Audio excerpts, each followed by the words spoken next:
Welcome, everybody. I'm Jerry Friedman, co-chair of Elders Climate Action, and I'd like to welcome you to our second and final full webinar. Today, we've got the pleasure of hearing from Reverend Michael Malcom, who's going to be talking about environmental injustice, especially in the South. Before we get started, I'd like to let you know that Reverend Malcom is going to be doing a short presentation, and then we will have Q&A, and hopefully you will have some engaging questions and we'll get a good dialogue going after the presentation. If you want to ask a question, which you can do at any time, you don't have to wait till the end, hover down to the bottom of your screen and hit the Q&A box.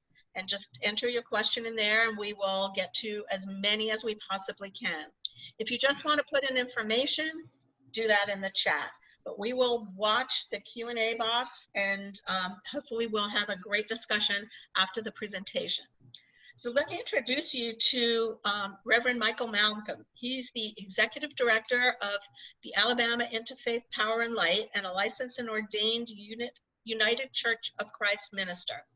Reverend Malcom is the senior pastor of Rush Memorial Congregational UCC in Atlanta, and is also the founder of Martha's Corner, Inc. and the People's Justice Council, both of which are 501c3 nonprofits, as well as the environmental justice representative for the Southeast Conference of the United Church of Christ. He's currently the co-chair of the Building Power from the Grassroots Task Force with the Climate Action Network International and co-chair of the Environmental Justice Working Group for the Southeast Climate and Energy Network. Reverend Malcom brings many years of education in biblical studies, pastoral counseling, business administration, and leadership development to his work as an impassioned environmental justice advocate, fighting against environmental racism and injustice. He's heard, believes, and spreads the message of environmental justice through education and advocacy from a faith-based perspective. And he sees the environmental justice as the moral obligation to love your neighbor, the solution to the climate crisis, and the power that must be built from the grassroots up. We are very honored, and I'm honored to present to you Reverend Malcom, who will lead you through it as a conversation. Thank you, Reverend. Thank you. Thank you, Jerry. Thank you, Jan, for the invitation to be here. Thank you all who have joined us this evening. Excuse me, I do want to at the outset say that I would prefer that this is more conversational and discussion based than me just presenting, as I told Jan and Jerry, my understanding or my experience in learning settings is that I learn a whole lot more when I can dialogue versus me being lectured to. And so I want us to be able to walk away retaining something when we leave out of here. And so in that vein, if you have any questions or any comments at any point, please feel free. If we recognize it and it's something that's pertinent to the conversation, to stop it at that point, we will do so. I was invited this evening to talk to you all about environmental justice and in particular environmental injustices that are taking place in the Southeast.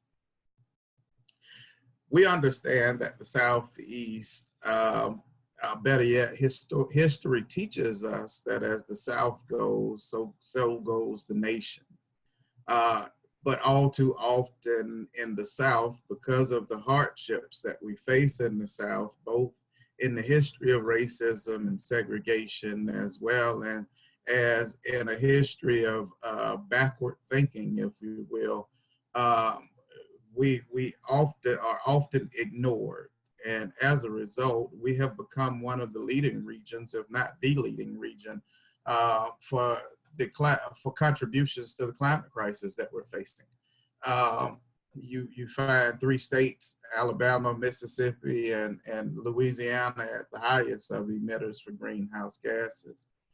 And the reality is it's because industry often settles in the Southeast, because they often go to places where there's least resistance. And unfortunately, our legislations here in the Southeast, for the most part, are more into profit than they are into people.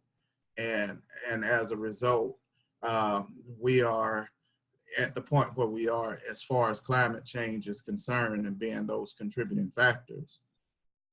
However, when you look deeper, and not just at a bird's eye view of the planet, but you start looking at people and start looking at community, what you find out is that most of the facilities that are causing the pollution are actually located in communities. They are communities that consist of Black and brown people. They are communities that consist of indigenous people as well as poor people. And unfortunately, because they don't have the means and measures to fight against the injustices that would take place, they often plant there. And here's what I found out, Jerry and Jan, I found this out. You can plant pollution, but you can't contain it. The wind blows and the water flows.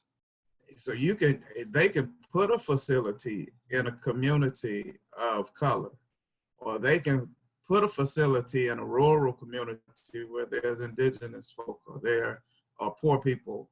But the pollution can't be contained to that one place. We still experience it. So when you look at global ecological devastation, it's often driven by pollutant facilities that are tied to environmental justice or injustice. And these communities, I will say this, and I hope that you all can hear this clear as I'm saying it. Environmental justice is the solution to the climate crisis that we face. I'll say it again because I think I need to make it even plainer.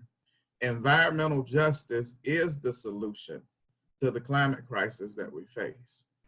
If you would clean up the environmental injustices in these communities, you'll clean up the climate crisis, because it is these pollutant facilities. It is the corruption that takes place in our policies that allow for these pollutant facilities to plant where they plant that causes this climate crisis, or is causing this climate crisis. So if you would clean that up, you'll clean up the climate crisis. So in the Southeast, you often see more times than not ecological devastation that's driven by environmental injustice.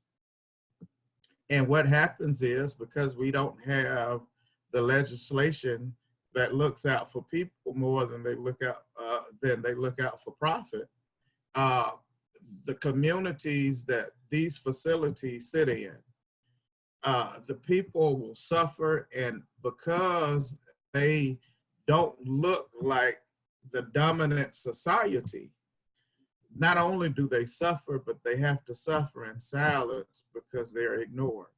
I'll give you a case in point.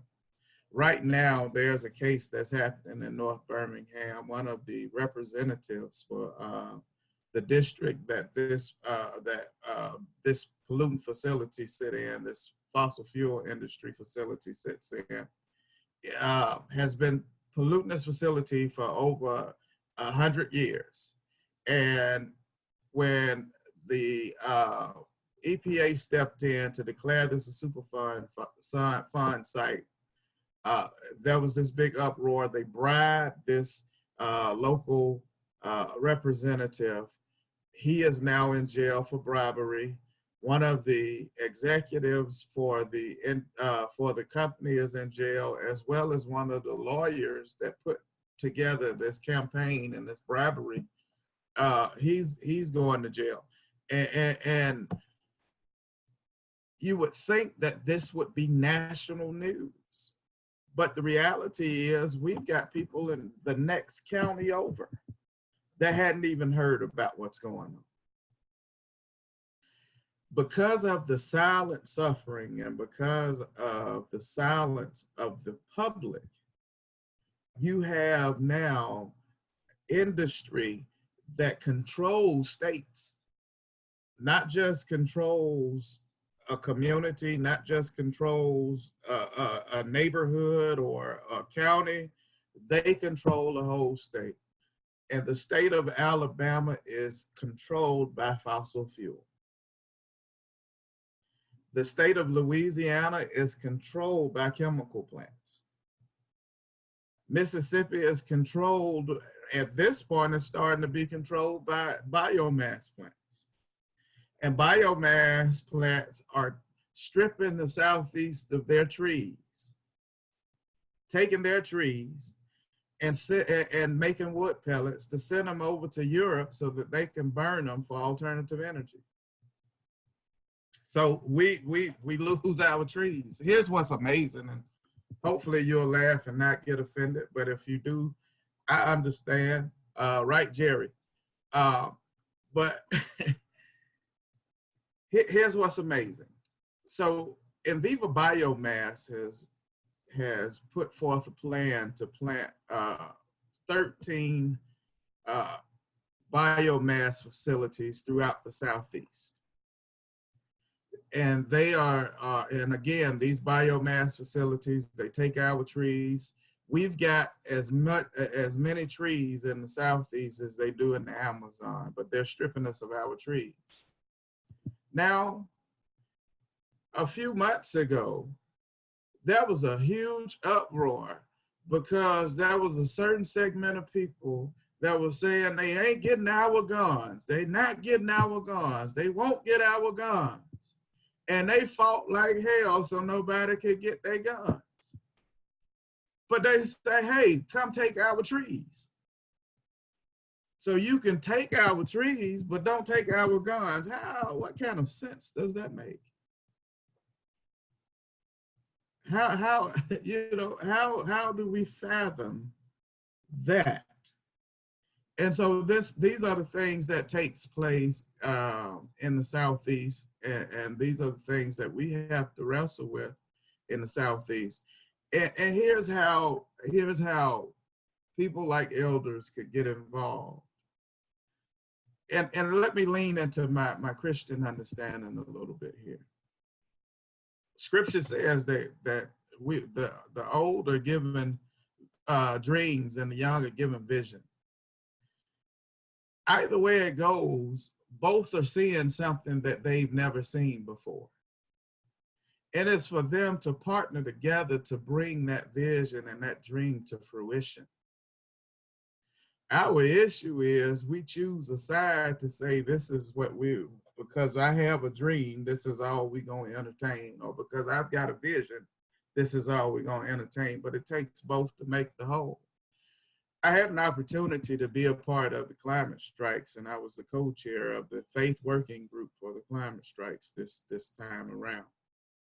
And when I had this opportunity, what I saw was young people and older people. I saw a diverse group of people in gender. I saw a diverse group of people in race. I saw a diverse group of people in generation.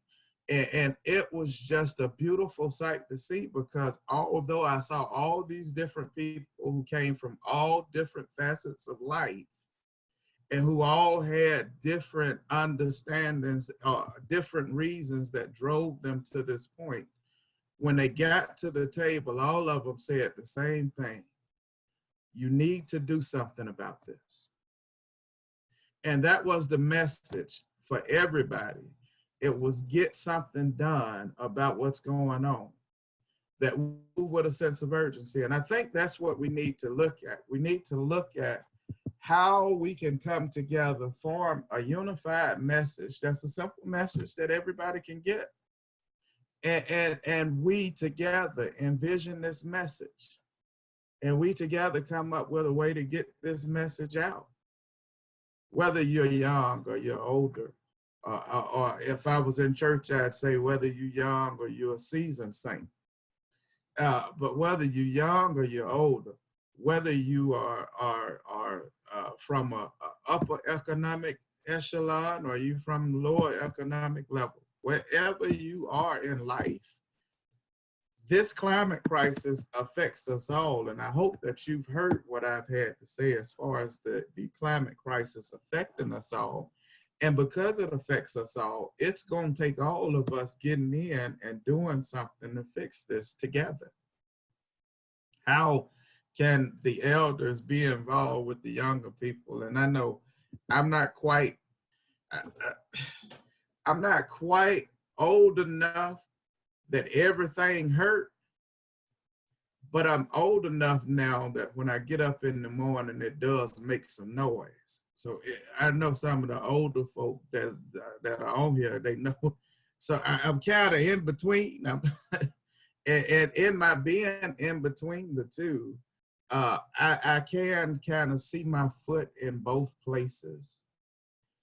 And what I say is, when I hear younger people saying, how do we get the older people involved? As well as when I see the older people saying, how can we get the younger people involved?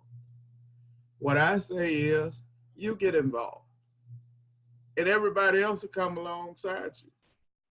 Because what I found out is everybody is saying, do something. And that's been the message. Now, what I want to do now is, I told Jerry and I told Jen, I didn't want to hold this conversation or hold this space all to myself. I wanted to be able to open it up for everyone else to dialogue as well, because I think it's important for us to discuss in order to retain.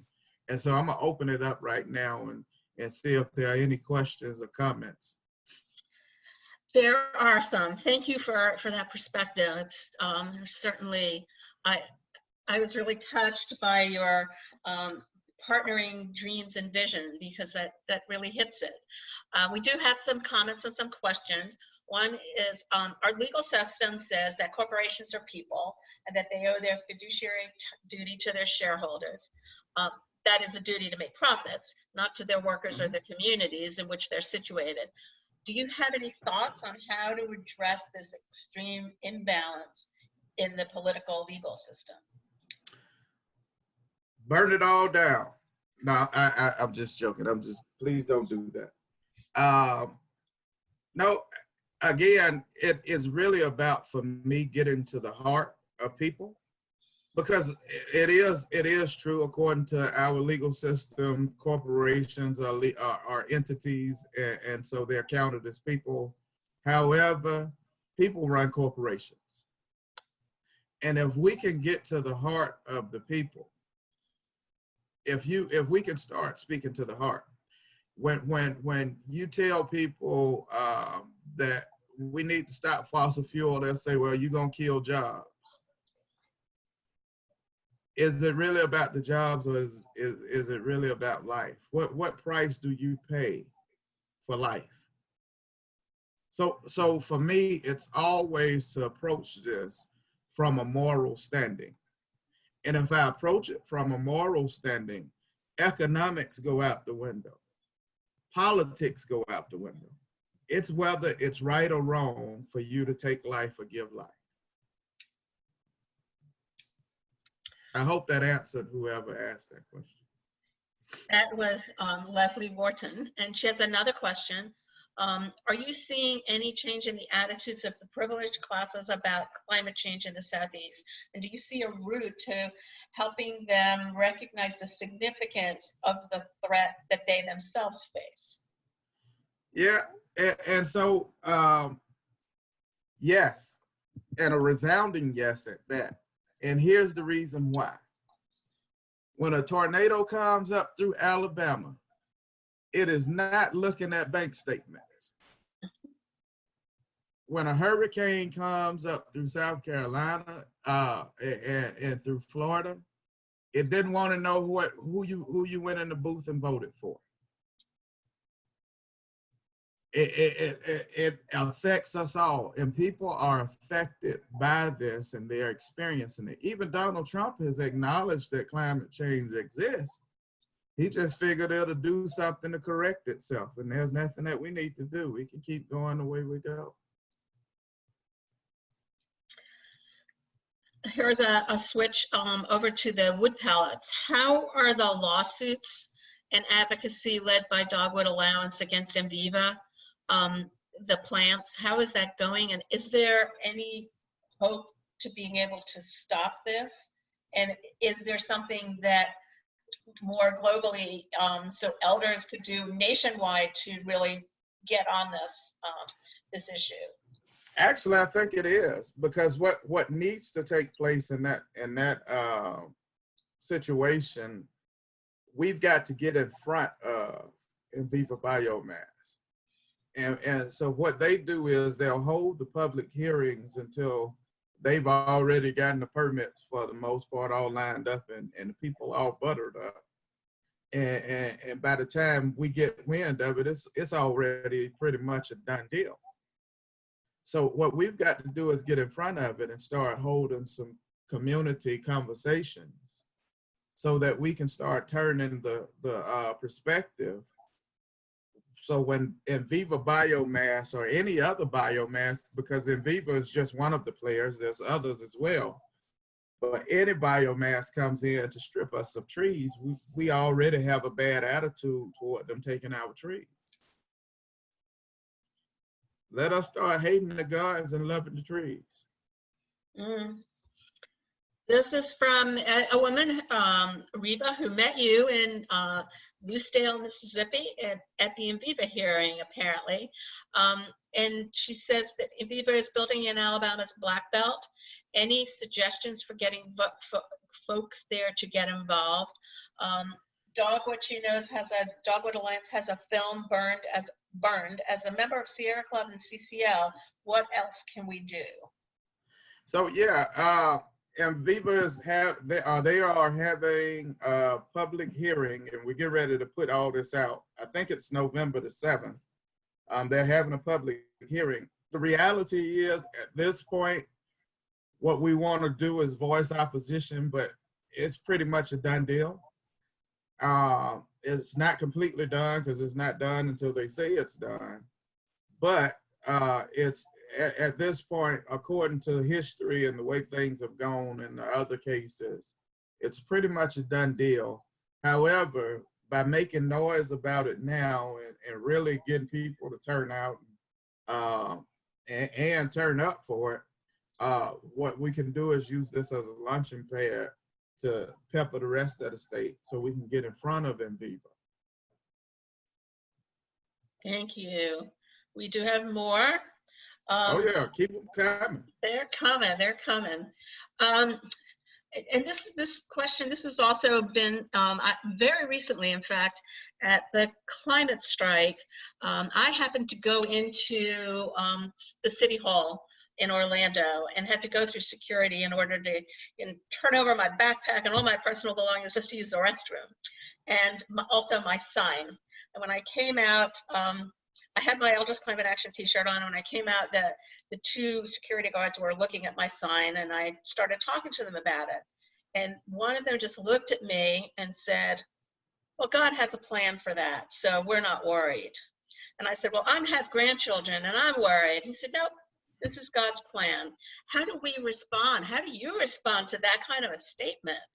Yeah, I love it when I hear that, because I came up with a pretty good quip, I believe, for that.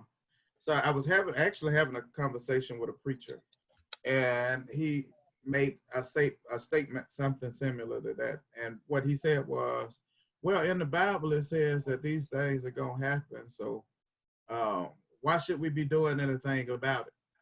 And I said, well, let me ask you something. If you went to the doctor right now, God forbid, but they told you you had cancer, would you go in and just go ahead and put a gun to your head and shoot yourself? So basically, that's what we're doing. You don't want to speed your time up just because because it's supposed to be this way. If you know that there's things that you're doing and things that you can do to stop, then you should want to do that. And besides that, that is our obligation as religious faith leaders or people of faith. It's our obligation to sustain life. And anything that doesn't do that is going against what we are called to do. Thank you for that. So in terms of the youth, what are some of the top questions you hear from youth regarding their future visions due to the growing climate crisis? And what do you hear is their perception on how we elders engage with those youth and their questions in positive pathing? So this is gonna sound real funny and maybe even, you know, a little short, but I don't hear from the youth that often because they're not asking questions. I mean, to be honest with you, that's what makes me just fired up about them, and I'm loving it. Best thing you can do is step out of the way and let them do what they do, and uh, hey, ask them, you need any help with that? Because they got it. They got it. I mean, listen at what Greta said, man. Listen at her speech. Listen at how she called every leader into account with zero to lose in doing so. Get out of the way. We're too worried about our jobs and worried about, you know, who gonna like us and who's not gonna like us, and we being politically correct and all that. These young people don't care anything about that. And to be honest with you, at this point, that's what we need. We need people that's just gonna go in and say, let's do what we got to do, roll up our sleeves to get this fixed. Thank you. And I think that we, some of us are older and participated in protests where we really had commitment and passion in, you know, the like 50s, 60s, and 70s. And I think it was much the same. You know, we weren't asking for help. We weren't asking questions. We were demanding. We were the same, you know, exactly the same. And ultimately, many of those demands were met. And now we feel that we really need to do the best that we can for the youth, and, you know, for the future of our children and future generations, but the best that we can to support them, to enable there to be success. So many of the people and many of our members, as I told you before, don't live in the Southeast, and many of the people on this call don't. Can elders in other locations really take action to support the South and to support the really horrible situations that are there? Because of the hardships in the Southeast, many of the funders don't look our way because we can't give them easy wins. It's real rare that we have easy wins in the Southeast. We have to fight for what we have or what we get. And because of that, we often are doing this work, you know, at the minimum. We just skimming by. What can you do? Give. If you're a distance away, give. The other thing you can do, tell your people who live in the Southeast to get involved. Mm-hmm. You know, you just because you don't live there don't mean you don't have connections there. Use your influence. Thank you. I'm trying to think of some strategies that we can use through our communications where we can really kind of push that as an issue, is to support other areas of the country. Jerry, that reminds me of something else when you said that. The other thing about the Southeast moves by embarrassment. That's about the only thing that really moves the Southeast. It moves by embarrassment. So when you catch wind of injustices happening in the Southeast, promote it. Use your social media platforms and promote it. Bring light to it. Blow it up as big as you can. Ask your friends to blow it up. And have the whole nation looking at the Southeast. The only reason the civil rights movement took the turn that it took is because they finally saw people live having dogs sicked on them. and having water hoses put on. And they were little kids, and they were doing this to these little kids. And that's what turned the whole, the whole opinion of the nation against what was going on in the Southeast during the Civil Rights Movement. It's gonna take that same thing to happen now. The South didn't learn its lesson. Y'all got to teach them. Thank you. So we have somebody here, and I think it reflects many of our members of how do we protect the youth as they stand up, and also be able to coach and guide their parents and middle-aged people who tend to sort of hold back the youth for fears of danger for them. So how do we protect them, and how do we coach those middle-aged people who in many instances are actually our children, and the youth are truly our grandchildren, but the parents they're busy, they can't attend to climate change, and they're concerned about the status quo of their kids. And how do we start working with the parents? So you do it the same way I would tell you if you asked me about racism right now. Talk amongst yourselves. We learn more from our peers. Talk to the parents. Pull them to the side. Have some one-on-one conversations with them. Pull a group of them together and let them know that, you know, the reasons why you support the strike. Make it sexy for them. Jerry, you know how.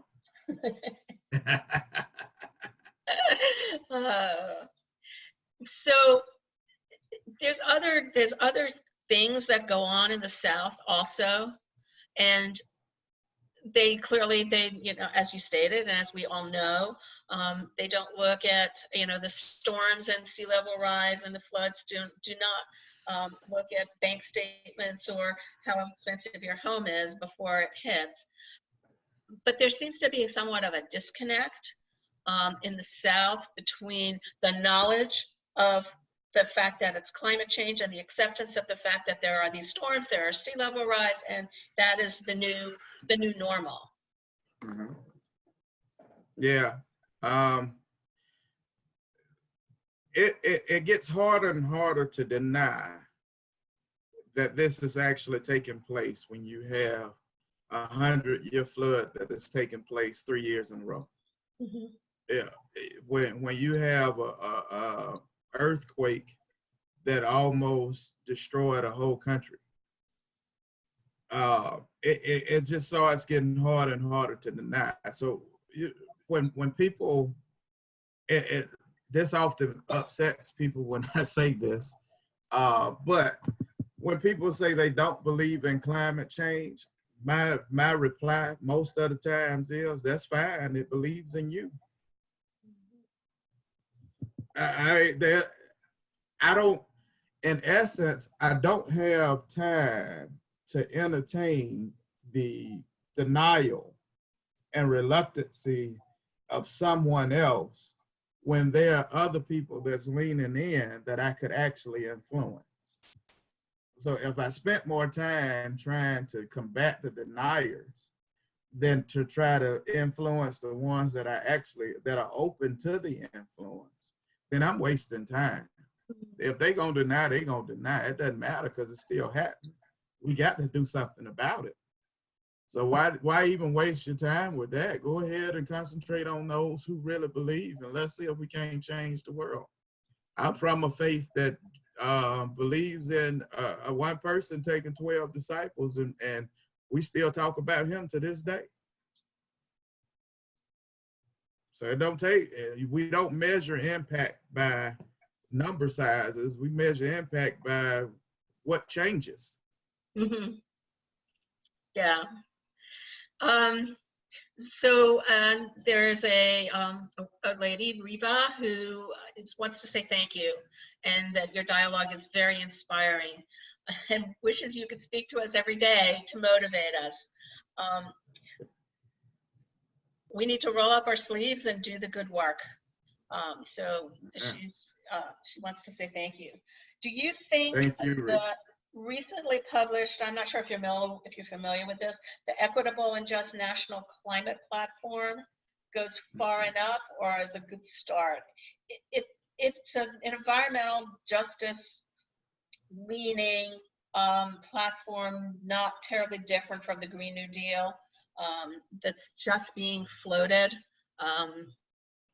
So Yeah, I'm not familiar with that, so I'd be reluctant to speak on it, to be honest with you. okay. But I did hear something that I do want to address.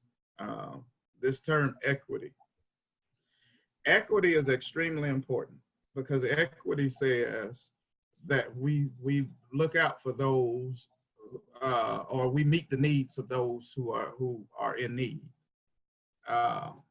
However, we also have to be careful when it comes down to our overuse of this word equity or this term equity.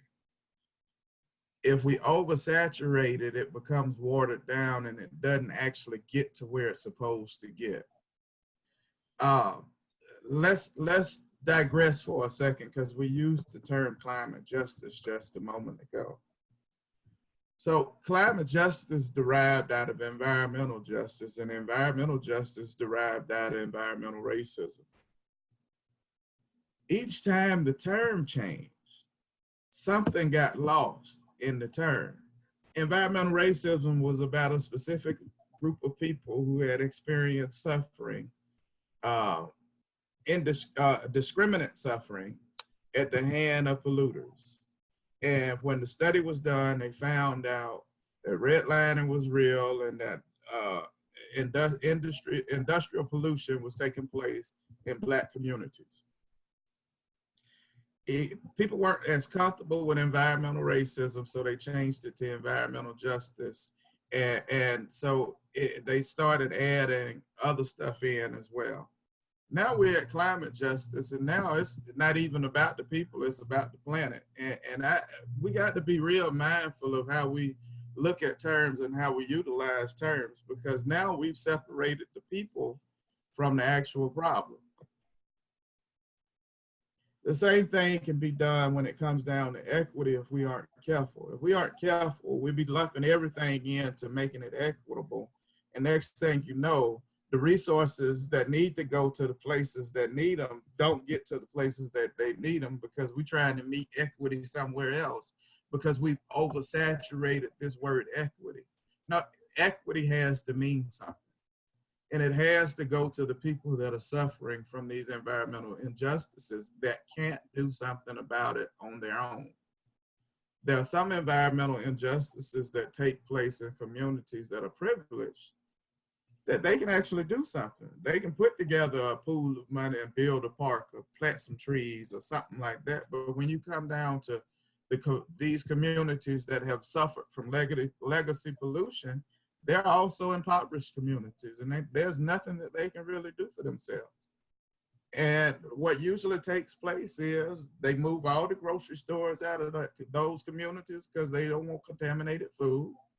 They move all the hospitals because they're poor communities and they can't pay the bills.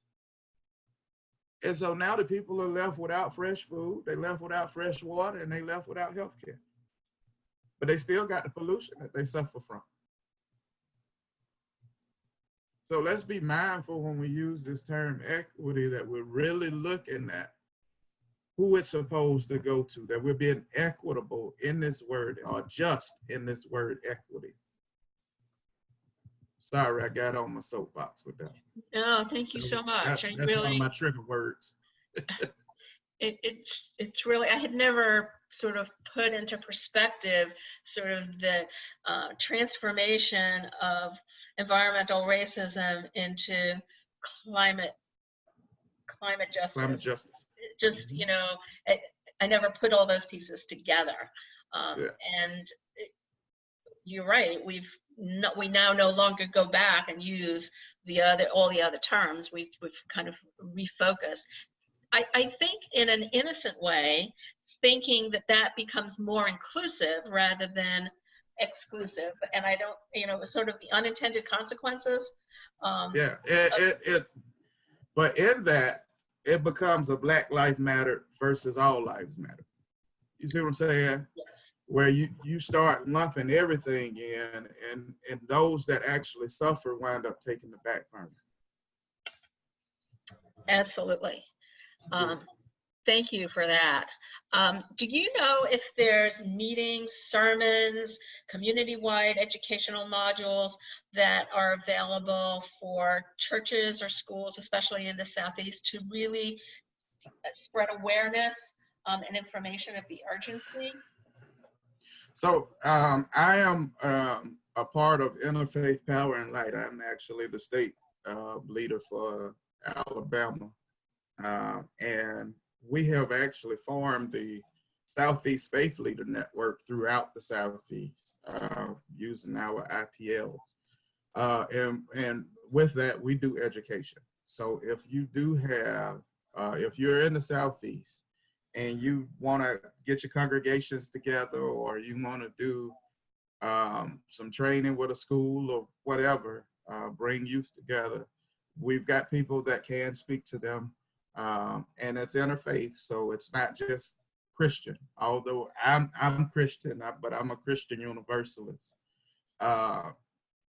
And so in that, we can meet your needs is what I'm really trying to get to. Just reach out to us, and we can get you hooked up. Thank you. And following that, are there and it may be a sort of a broader question, but generally, are there sermons that are sort of prepared, triggered sermons that are distributed within denominations to really push the issue at certain times of the year? And then when they are, is there much compliance with that? Yeah, so I would be remiss to try to speak for every denomination. I can only talk about my denomination because that's the one I'm most connected with. Though I do know of the others, I'm just not as connected. With the UCC, we do have material that we do put out via our website. We have a council on the climate change council and environmental justice council. And we do push preaching sermons on creation care and environmental justice. However, we are autonomous, so we can't mandate it be done.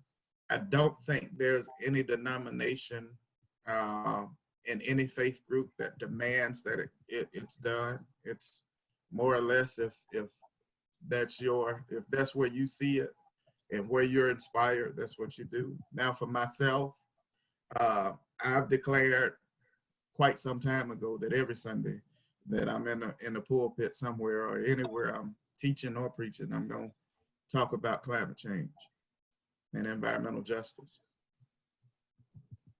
So I don't, in essence, I don't let it leave my lips. But that's my personal choice. Thank you. Another question. Thank you for your comments. And how can we start to turn this around at the ballot box and get people to vote for what's truly in their interest? So I've been really thinking about that.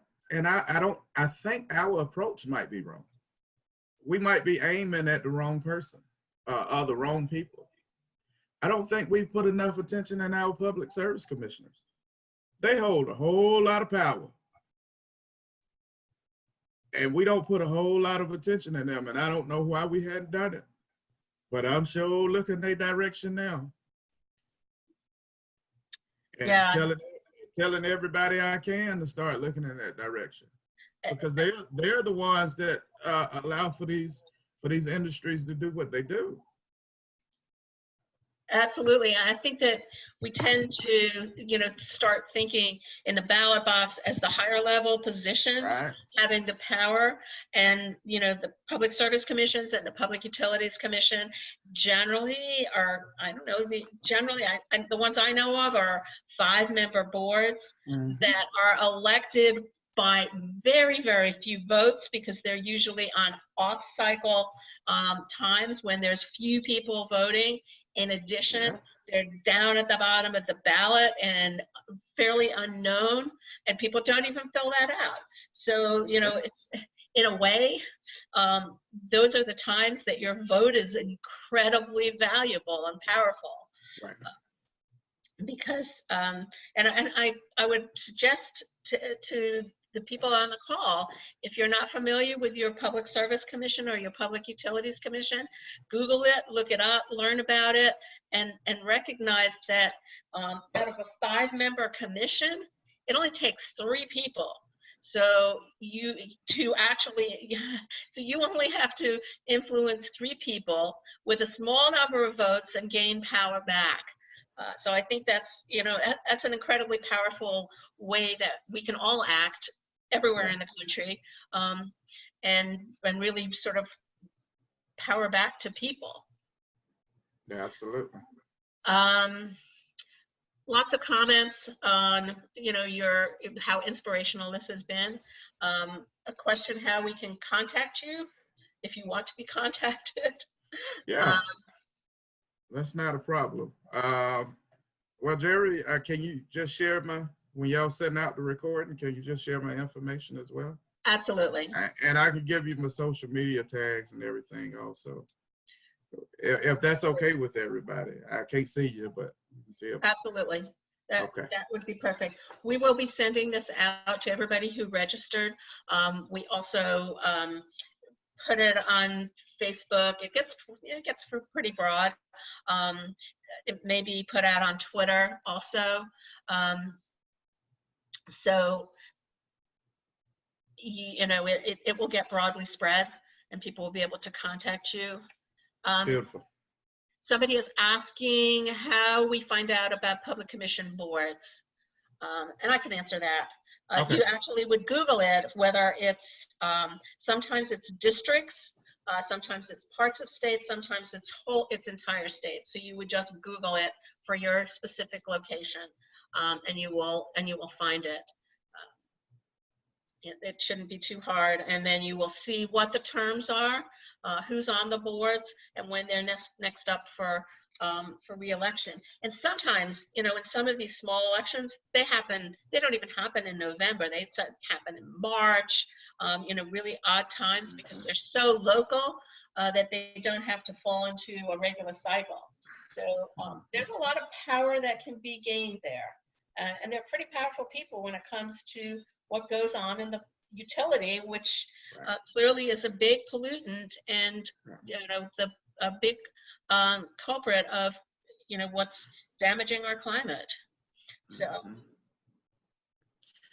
and I'm almost certain in Alabama they are also the oversight for the Alabama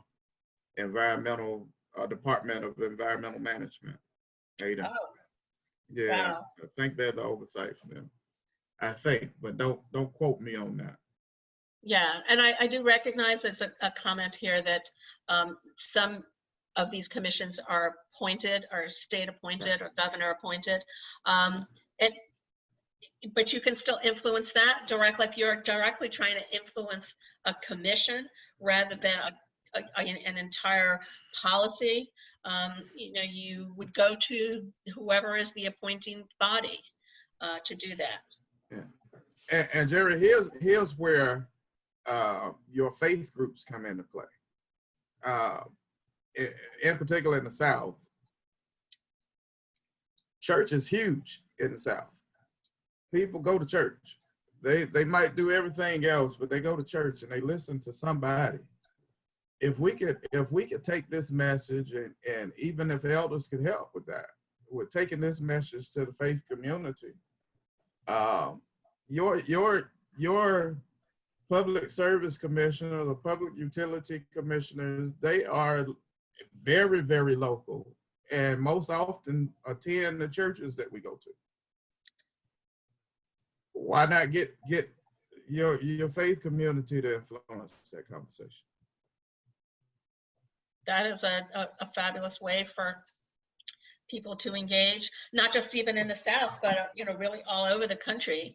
I know there's, when you look at, I know this is kind of removed from our conversation, when you look in California at the powerful utility company that is shareholder owned and therefore has not produced or participated in the kind of maintenance it should have done over the years, then had tragedies and now has been the cause of devastating fires. So utilities are definitely it's not just the fossil fuel industry, but the utilities are partners in those crimes. So I'm not seeing any further questions right now. But I don't know if you have some closing comments or words of wisdom that we can take away, more words of wisdom that we can take away with us, and maybe we can start looking at ways that we could further engage elders, either through their faith communities, through perhaps putting on our website some additional toolkits. And if you have some references to some toolkits or educational materials, perhaps that you could share with us at a later date, and then we could post them on the website. Because we have an action toolkit with really information for people to arm themselves with. So that would be something that we could do, and use Facebook and Twitter also, and our website and our newsletter bulletins to further engage people this way. Yeah, again, that's we've got a lot of work to do, and it's overwhelming. And the reality is, some people, one of the comments said that some people, it's not about denial, it's about people not believing that humans have anything to do with it. One, that's still a form of denial, but I would say an even more prevalent attitude is not so much that people don't think that humans have anything to do with it. They just feel overwhelmed by it, and it's like, what can we do? Mm-hmm. And they just lose hope.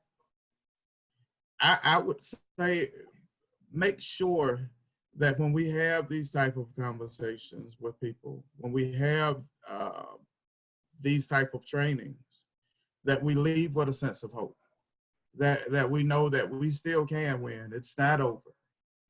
We hadn't been wiped off. The planet isn't destroyed. So there's still something that can be done. There's still something that we can do. And it's for us to encourage one another to get out here and do something about it.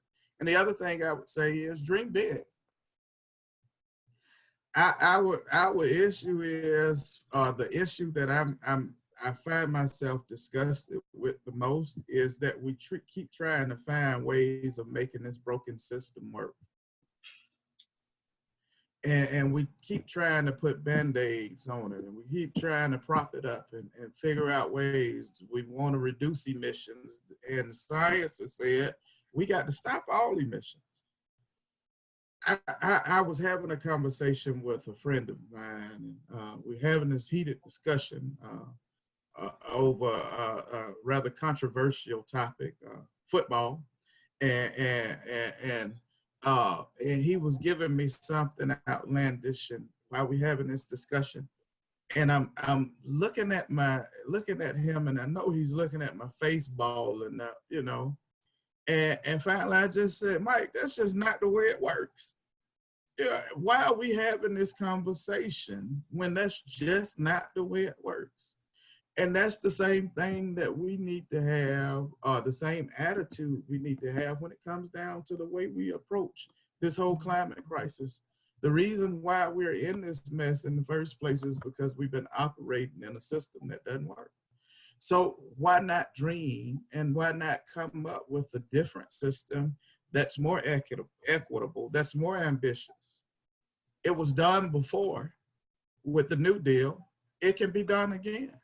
We've just got to make it up in our minds that we are willing to take on a task that seems overwhelming, that may even seem like it's not our fault. Yet and still, we're here. And if we don't do something about it, it's going to do something about us. So we've got to do something about it if we want to exist the way that we are existing. Period. So why not dream big and dream different? Thank you. Thank you so much. We're truly honored and thankful for your presentation and for this dialogue.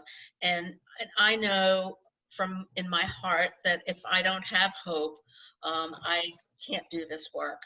And I also know that I have to have hope because I have two grandsons that I adore, and I don't want them to have to experience what could be if we don't resolve this.